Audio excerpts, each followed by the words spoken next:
Good morning, students. Let us study today current amplifiers. This is a block diagram of current amplifier.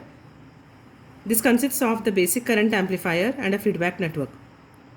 The current I is connected here and RS is in parallel, and RL across RL will be getting the output V0 and I0 is measured at this point. This feedback network is to connect the output back to the input.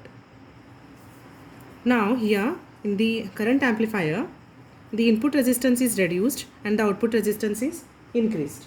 How the input resistance is reduced, we'll see some points here. The decrease in the input resistance results, the input resistance is less because the feedback current IF is subtracted from, this IF is subtracted from IS, the input current IS. Thus the lower current enters the basic current amplifier. This in turn results in a lower voltage at the amplifier input, that is across the current across IS. The input resistance of the feedback current amplifier is less, which is smaller than that of the open loop amplifier. I just write down the few points here to be remembered. The decrease in input resistance, the decrease in input resistance results because the feedback current IF is subtracted from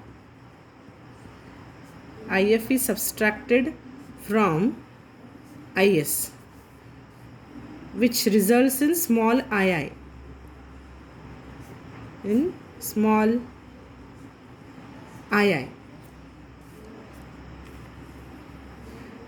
This results in a lower voltage at the amplifier input.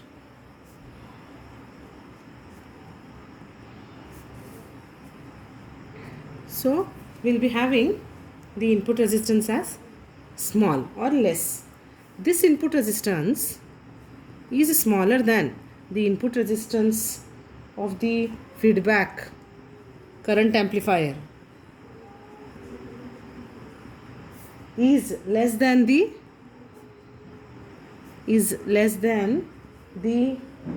open loop amplifier.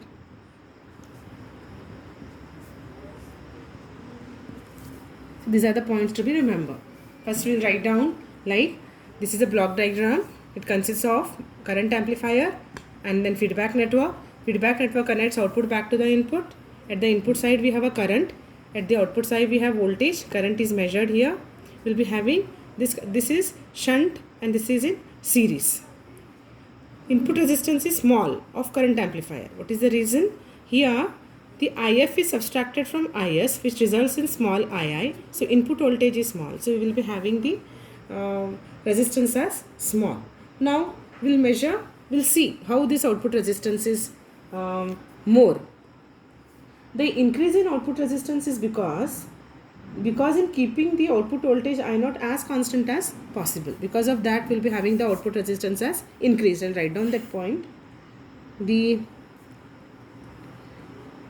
increase in output resistance is because in keeping the value of I0 as constant as possible. So we'll be having the output resistance as large. Now we'll draw the circuit diagram of this current amplifier. This is a block diagram. For that block diagram, we'll draw a circuit diagram. The circuit diagram consists of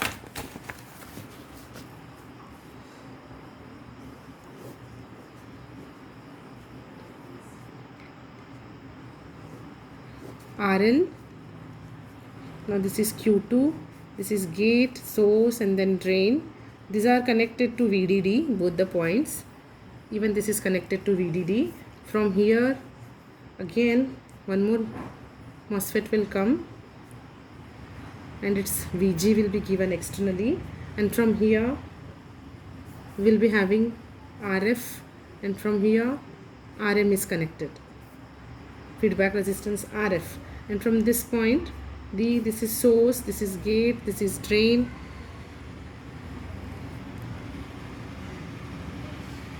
and then we'll be having here IS source current. IS we are giving, IF we are giving, like that. And IS is from here and IF is from here, like that.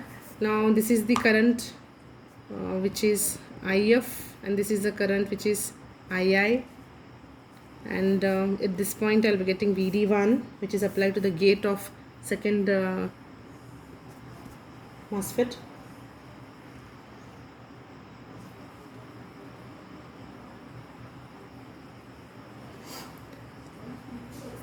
This is RM, RL, RF, this is VG, and the current here is I0. Now this is a circuit diagram of our current amplifier. Now output current I0 is fed to the load RL. I'll just write down I0 is, output current I0 is fed to the load resistance RL. Now the current is like this way.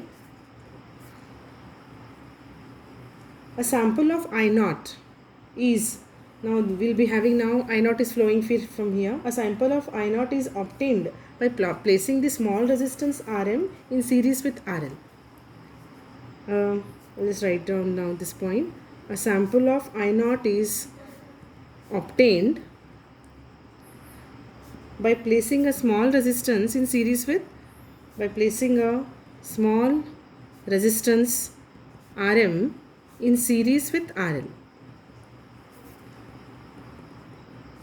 So we'll be having first current here across RL. Now this Rm is placed in series with this to get this I0. The third point will be the voltage developed across Rm is fed to a large resistance RF to the source node of Q1, like this way.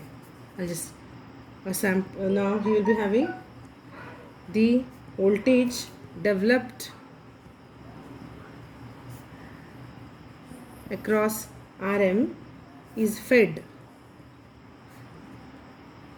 via RF to the source of Q1. This is our source, this is our gate, and this is our drain. I0 is flowing from here, and Rm small resistance is taken to get this I0, to measure this I0, and then the voltage developed across this Rm is fed to the, this our source of Q2. Sorry, Q1 I'll mark here. This is Q2 and this is Q1. The IF that flows through RF, this is subtracted from IS, which will give you II. The current IF is subtracted from, it is subtracted from IS, and we'll be getting II is equals to IS minus IF, and they will be having the same polarity. IS and IF should have a same polarity to have the negative feedback. This much is the circuit explanation. This is of the current amplifier. Now here one more important point, that when IS increases, II increases. Now we'll be having this VD1. This is applied to the gate of Q2, which is of P channel. Now what happens? Voltage across Rm, I0 decreases, voltage across Rm decreases, and IF increases. This is the path how the current flows. I'll repeat once again. IS increases, or I'll just write down few more points here. Here, when IS, positive change in IS will say, or when IS increases, then what happens? You write in your own words. I'll just give you the notation. What happens then? II increases. When this increases. Small amount of IF is subtracted here. IS increases, II increases. Then what happens? I'll be getting some voltage VD1, and that VD1 is applied to where? This VD1 is applied to gate of Q2, which is P channel. VD1, I'll just write here. VD1 is applied to